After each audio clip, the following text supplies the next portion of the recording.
अस्सलाम वालेकुम, मैं हूं मोहम्मद इस्माइल रफ़ीक। इस वीडियो में हम कुछ छोटे टॉपिक्स को डिस्कस करेंगे।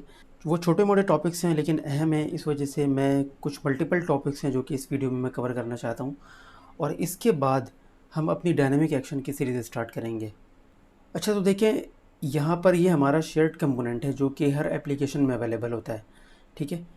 यानी कि इसके अंदर आप जो भी चीज़ बनाते हैं, वो आपके ओवरऑल एप्लीकेशन के अंदर उसे यूज़ करने के लिए अवेलेबल होती है। मिसाल के तौर पर यहाँ पर देखें, एप्लीकेशन आइटम्स है, एप्लीकेशन प्रोसेस है, ठीक है, एप्लीकेशन कंप्यूटेशंस है और भी मल्टीपल बहुत सारी चीज़ें हैं जैसे कि प्लगइन्स है, एलओवीज़ हैं, स्टैटिक फाइल्स हैं, एप्लीकेशन की सिक्योरिटी से रिलेटेड चीज़ें हैं, उसकी नेविगेशन से रिलेटेड, उसकी इंटरफेस से रिलेटेड काफ़ी चीज़ें हैं। तो ये सारी एप्लीकेशन रिलेटेड चीज़ें हैं।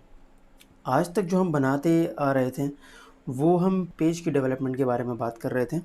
लेकिन इस शेयर्ड कंपोनेंट के एरिया के अंदर आप जो भी चीज़ बनाते हैं, वो आपके ओवरऑल एप्लीकेशन के अंदर अवेलेबल होती है उसे यूज़ करने के लिए। मिसाल के तौर पर आप देखें, हमें अपनी डेवलपमेंट के दौरान एप्लीकेशन आइटम्स की बहुत ज़्यादा ज़रूरत पड़ती है।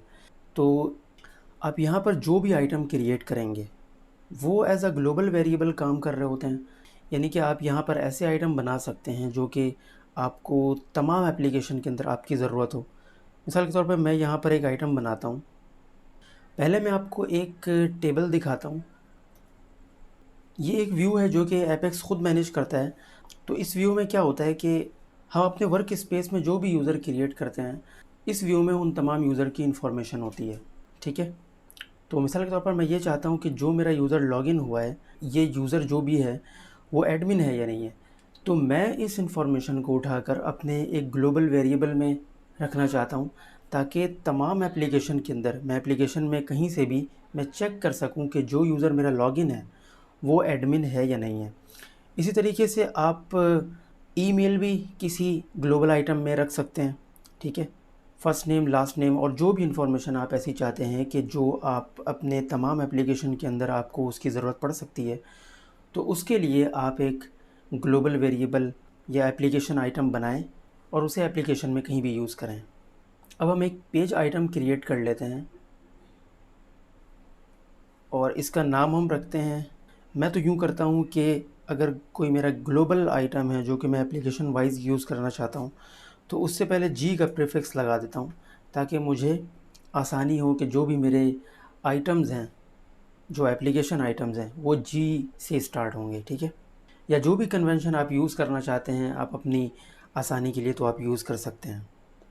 ठीक है, मैंने उस कॉलम के नाम से ही अपने वेरिएबल का नाम रख लिया है और उसके बाद यहाँ पर और भी मल्टीपल ऑप्शंस हैं जिसे मैं डिफ़ॉल्ट पर रहने देता हूँ और उसके बाद अपना आइटम क्रिएट कर लेता हूँ। तो ये मेरा एक आइटम क्रिएट हो चुका है, ठीक है? अब जो भी हमारे एप्लीकेशन आइटम्स होते हैं, उसके लिए अगर हमें कोई वैल्यू कैलकुलेट करवानी, यानी कि उसके अंदर क्या वैल्यू होना चाहिए, तो इसके लिए हम शेयर्ड कंपोनेंट से एप्लीकेशन कंप्यूटेशन का इस्तेमाल करते हैं, ठीक है? एप्लीकेशन कंप्यूटेशन क्या होता है कि आपके पास जो भी आइटम्स हैं, आप उसके अंदर कोई भी वैल्यू कंप्यूट करवा सकते हैं। जैसे कि अभी हमने जो आइटम बनाया है अपनी एप्लीकेशन के लिए, तो उसके लिए हम एक कंप्यूटेशन क्रिएट करते हैं और उसके बाद इसकी कंप्यूटेशन की सीक्वेंस है, यानी कि ये किस सीक्वेंस पर जा कर के कंप्यूट हो, तो बाय डिफ़ॉल्ट ये एक वैल्यू इसको असाइन कर देता है। उसके बाद हम यहाँ से अपना आइटम सेलेक्ट करेंगे कि किस आइटम के लिए हमें कंप्यूटेशन करनी है। तो यहाँ से हमने जी इज़ एडमिन सेलेक्ट कर लिया, ये एप्लीकेशन लेवल हमारा आइटम है। और उसके बाद अगर आप फ्रीक्वेंसी के अंदर कंप्यूटेशन पॉइंट्स देखें, तो इसमें मल्टीपल पॉइंट्स हैं, जैसे कि ऑन अ न्यू इंस्टेंस, यानी कि जब भी कोई इंस्टेंस क्रिएट हो, नया सेशन क्रिएट हो, तो उस वक्त ये जो है ना, ये कंप्यूटेशन चल जाए, ठीक है? आफ्टर ऑथेंटिकेशन, यानी कि जब भी कोई यूज़र सक्सेसफुल लॉगिन कर लेता है, तो उस वक्त ये कंप्यूटेशन जो है वो रन हो, ठीक है? और भी बहुत सारे पॉइंट्स हैं, इन पॉइंट्स के बारे में हमने पेज में भी डिस्कस किया था जब हम पेज प्रोसेस की बात कर रहे थे।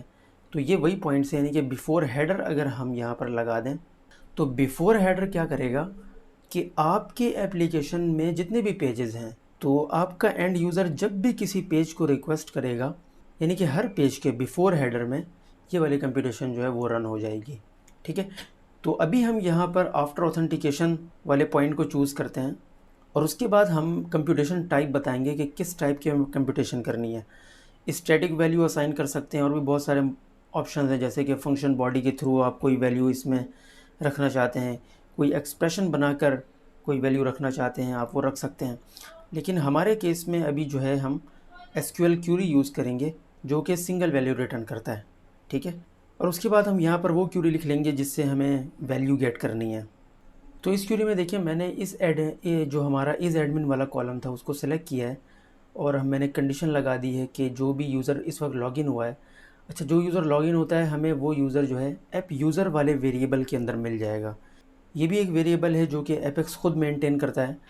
और उसके बाद हमने वर्क स्पेस नेम की भी कंडीशन लगाई है कि जो हमारा वर्क स्पेस है उसके अंदर जो हमारा ये यूज़र लॉगिन हुआ है वो एडमिन है या नहीं है, ठीक है।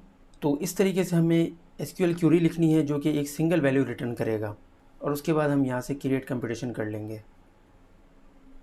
अब जब भी हमारा कोई यूज़र लॉगिन होता है तो इस वेरिएबल के अंदर यानी कि जी इज़ एडमिन के अंदर वो वैल्यू आ जाएगी कि ये जो हमारा यूज़र लॉगिन हुआ है वो एडमिन है या नहीं है।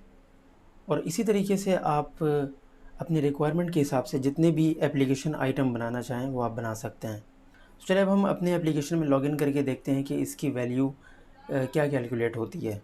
अपनी एप्लीकेशन में साइन इन करते हैं और उसके बाद अगर आप अपने किसी भी आइटम की वैल्यू जो कि आपकी एप्लीकेशन में है वो अगर सेशन में देखना चाहते हैं तो आप यहाँ से सेशन चेक कर सकते हैं। अच्छा, इस सेशन के बारे में हो सकता है हम बाद में कभी डिटेल से डिस्कस करें, लेकिन अभी हमें चेक करना है कि हमें हमारा जो एप्लीकेशन आइटम था जी इज़ एडमिन उसकी वैल्यू क्या है। तो हम इस व्यू से सेलेक्ट करते हैं कि एप्लीकेशन आइटम और यहाँ से सेट कर लेते हैं, ठीक है। तो आप देखिए यहाँ पर जो हमारा जी इज़ एडमिन है उसकी वैल्यू अभी येस पर सेट हुई हुई है, यानी कि जो हमारा अभी यूज़र करंट लॉगिन है वो एडमिन है, ठीक है। अब हम बात करते हैं कुछ एप्लीकेशन प्रोसेस की। तो जिस तरीके से हम पेज लेवल के प्रोसेस क्रिएट करते थे उसी तरीके से एप्लीकेशन लेवल के प्रोसेस भी होते हैं और वो भी शेयर्ड कंपोनेंट के थ्रू आप क्रिएट कर सकते हैं। यहाँ पर देखें एप्लीकेशन प्रोसेस है, तो एप्लीकेशन प्रोसेस को सिलेक्ट करते हैं और यहाँ से एक नया प्रोसेस क्रिएट कर लेते हैं, ठीक है। यहाँ पर आपने अपने प्रोसेस का नाम देना है लॉगिन एक्टिविटी, ठीक है। तो पहले मैं आपको एक टेबल दिखाता हूँ, एक्टिविटी लॉग। ये हमारा एक टेबल है जिसमें भी तो कोई डाटा नहीं है, लेकिन हम यहाँ पर क्या करेंगे कि हम ये चाह रहे हैं कि इस टेबल में जब भी हमारा कोई यूज़र लॉगिन हो उसका टाइम स्टैम्प और भी जो यूज़र लॉगिन हुआ है ये सारी चीज़ें हमारे एक्टिविटी लॉग वाले टेबल में इंसर्ट कर दें, ठीक है। तो यहाँ पर भी वैसे मल्टीपल पॉइंट्स हैं, इन पॉइंट्स पर अगर आपने प्रोसेस रन करना है तो वो पॉइंट आप सिलेक्ट कर सकते हैं, ठीक है। लेकिन हमें क्या करना है कि जब एक यूज़र लॉगिन होता है उस वक्त हमें ये एक्टिविटी लॉग करनी है, तो हम यहाँ से आफ्टर ऑथेंटिकेशन वाले पॉइंट को सिलेक्ट कर लेते हैं और नेक्स्ट करते हैं और उसके बाद यहाँ पे अपनी इंसर्ट स्टेटमेंट लिखते हैं, तो यहाँ से नेक्स्ट करते हैं। अच्छा, एक कमांड नॉट प्रॉपर्ली एंडेड बता रहा है तो हमें जस्ट यहाँ पर एक टर्मिनेटर का साइन लगाना है और उसके बाद नेक्स्ट करते हैं। हमें यहाँ पर कोई भी कंडीशन सेलेक्ट नहीं करनी, तो जस्ट क्रिएट प्रोसेस कर लेते हैं, ठीक है। अब उसके बाद अगर हम अपनी एप्लीकेशन में लॉगिन करते हैं, साइन इन, और फिर अगर हम अपने इस टेबल को चेक करें तो आप देख सकते हैं कि हमारी एक एक्टिविटी जो है वो लॉग हो चुकी है और हमारे टाइम स्टैम्प के साथ ये हमें बता रहा है कि कौन सा यूज़र जो है वो लॉगिन हुआ है, ठीक है। इस तरीके से हम एक और यहाँ पे प्रोसेस बना सकते हैं और वो भी हम क्या करेंगे कि एक्टिविटी लॉग बनाएंगे। उसके अंदर हम क्या करेंगे कि हमारा जो भी यूज़र वो किसी भी पेज को जिस वक्त वो रिक्वेस्ट करता है तो उसने जिस पेज को रिक्वेस्ट किया है, जिस एप्लीकेशन के जिस पेज को रिक्वेस्ट किया है, उस ऐप नंबर के साथ, उस पेज नंबर के साथ हमारे टेबल में उस एक्टिविटी को लॉग कर लें, ठीक है। तो हम इसका नाम जस्ट लिख लेते हैं लॉग एक्टिविटीज़, ठीक है। और यहाँ पर जो पॉइंट बाय डिफ़ॉल्ट सिलेक्टेड है हमें इसी पॉइंट पर अपना प्रोसेस बनाना है बिफोर हेडर, यानी कि क्या होगा कि जब भी कोई पेज रिक्वेस्ट होगा तो उस वक्त ये प्रोसेस चल जाएगा। तो इसे नेक्स्ट करते हैं और यहाँ पर हम अपनी इंसर्ट स्टेटमेंट को लिख लेते हैं। तो अब यहाँ पर देखें ये हमने जो इंसर्ट स्टेटमेंट लिखी है उसके अंदर दो और वेरिएबल हैं जो कि एप्लीकेशन खुद मेंटेन कर रहा होता है, एक ऐप नंबर और दूसरा पेज नंबर, ठीक है।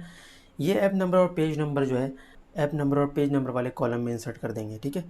तो यहाँ से हम नेक्स्ट करते हैं और हमें कोई भी कंडीशन यहाँ पर नहीं लगानी, तो जस्ट प्रोसेस क्रिएट कर लेते हैं।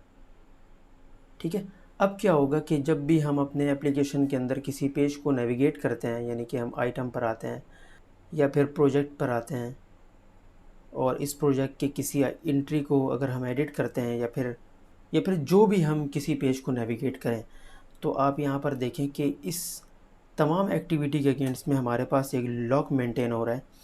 अच्छा, यहाँ पर एक चीज़ मैं देख रहा हूँ कि हमारे पास पेज नंबर और ऐप नंबर वाले फील्ड जो है वो नहीं आई है। वो शायद मैंने कुछ गलत वेरिएबल को रेफरेंस कर दिया है, तो इसे हम ठीक कर लेते हैं और यहाँ से ये लॉग एक्टिविटीज़ को ओपन करते हैं। और ये जो हमारा कोड है इसके अंदर ये ऐप नंबर नहीं बल्कि ये ऐप आईडी है और ये हमारे पास ऐप पेज आईडी है। ठीक है, इसे सेव करते हैं, अप्लाई चेंजेस। और उसके बाद अगर हम कोई दूसरी एक्टिविटीज़ को परफॉर्म करें तो अब दोबारा से हम अपने लॉग को देखते हैं। तो अब आप देखें यहाँ पर हमारे पास ये एप्लीकेशन भी लॉग हो रहा है और जिस पेज पर हम नेविगेट कर रहे हैं वो भी हमारे पास यहाँ पर इंसर्ट हो रहा है। ठीक है, तो ये तो हमारी थी एप्लीकेशन प्रोसेस की बात। अब हम थोड़ी बात कर लेते हैं ब्रांचिंग की। तो ब्रांचिंग क्या होती है कि हम अपने एप्लीकेशन के अंदर अगर किसी पेज पर किसी कंडीशन की बिना पर नेविगेट करना चाहते हैं, यानी कि प्रोग्रामेटिकली अगर किसी पेज पर एंड यूज़र को नेविगेट करना चाहते हैं तो वो कर सकते हैं, और वो हम ब्रांचिंग के थ्रू करते हैं। यानी कि अगर अपनी एप्लीकेशन के अंदर मैं आपको एक एग्जांपल बताता हूँ कि हमारी जो एप्लीकेशन है उसके अंदर जो प्रोजेक्ट है, इसको अगर हम रन करें और किसी एंट्री को यहाँ से एडिट करें और एडिट करने के बाद इस एंट्री को डिलीट करें, तो अभी इसका करंट बिहेवियर ये है कि डिलीट करने के बाद ये क्या करता है, इस पेज को मुकम्मल तौर पर यानी कि सारा डाटा यानी कि डिलीट हो चुका है, तो ये हमारे पास इसने एक नया पेज ओपन कर दिया है। ठीक है, तो बजाय इसके कि उसको दोबारा से यही पेज शो करे, बल्कि उसको अपने प्रीवियस यानी कि रिपोर्ट वाले पेज पर नेविगेट कर दे।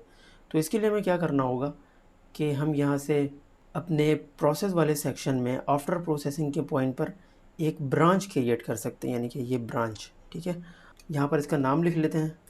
ठीक है, और यहाँ पर हम इसकी टारगेट टाइप बता देते हैं कि इसकी टारगेट जो है वो पेज नंबर 10 है। ओके करते हैं और जस्ट हम यहाँ पर इसकी कंडीशन बताएंगे कि ये ब्रांचिंग जब ही होनी चाहिए जब हमारा डिलीट का बटन प्रेस हो रहा है। ठीक है, इसको सेव करते हैं और सेव करने के बाद हम यहाँ से दोबारा किसी एंट्री को एडिट करते हैं। और अब अगर हम दोबारा इस एंट्री को डिलीट करें तो आप देखेंगे डिलीट करने के बाद हमें हमारे रिपोर्ट वाले पेज पर इसने नेविगेट कर दिया है। ठीक है, तो ये हमने कुछ छोटे छोटे टॉपिक्स कवर किए हैं। उम्मीद है कि जो टॉपिक हमने कवर किए हैं वो आपके लिए हेल्पफुल होंगे। आज की वीडियो हम यहाँ पर एंड करते हैं और इंशाल्लाह मिलते हैं नेक्स्ट वीडियो में।